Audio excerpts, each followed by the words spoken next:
Imagine it's Easter. We're all gathered around the table, having a great family dinner. One of you has cooked, one of you's laid the table, and somebody else has done beautiful decorations. What kind of conversations are we having around the table together? What are we really loving?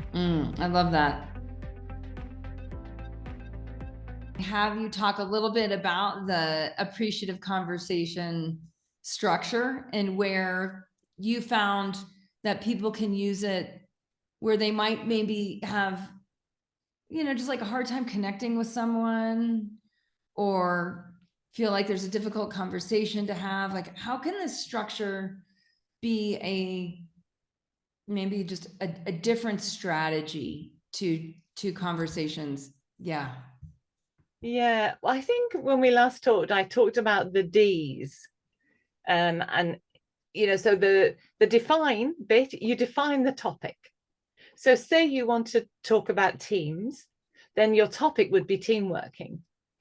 But say you want to talk about, increasing efficiency, then that would be your topic. So your topic becomes a thread which weaves through a kind of formulaic template of questions. Now, I made ours fairly open because we were focusing really on the New Year idea.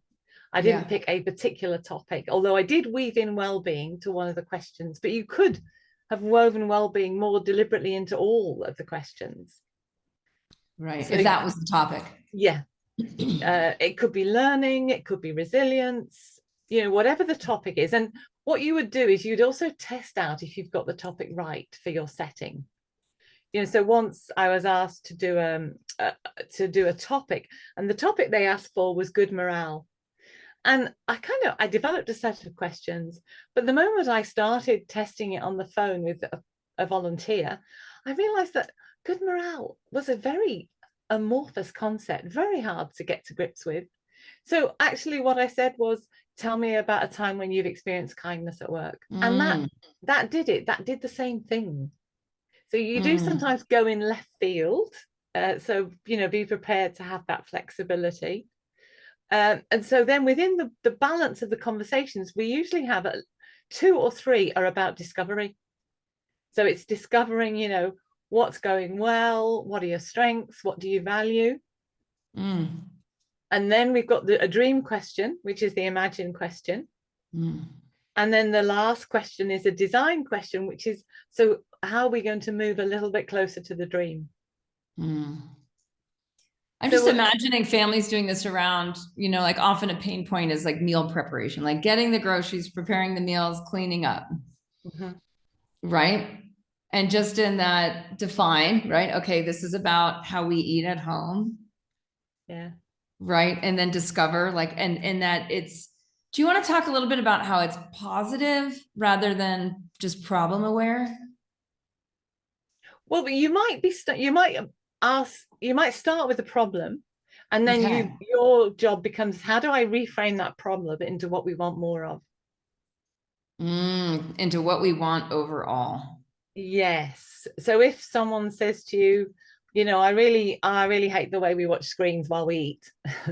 So then let's say what's a topic that we would all be happy with in the family? It would be, how can we have some fun conversations while we eat, or some nice connection time, say. And then you'd say, so tell me about a time when we were having a family meal and you really loved the connections that you had with someone else at the table. Yeah. So once you've got your topic, you then weave your question around it. Okay, I love that. And then after discover, then there's the dream. Right. So that's it. Imagine it's 3 months time. Oh, let's say for a family, imagine it's Easter. We're all gathered around the table, having a great family dinner. One of you has cooked, one of you's laid the table, and somebody else has done beautiful decorations. What kind of conversations are we having around the table together? What are we really loving? I love that. And the invitation to input, right? Where it's, instead of telling other people what to do or how you want things, it's this invitation to co-create. Yes, that's a lovely way of putting it. Beautiful. Yeah.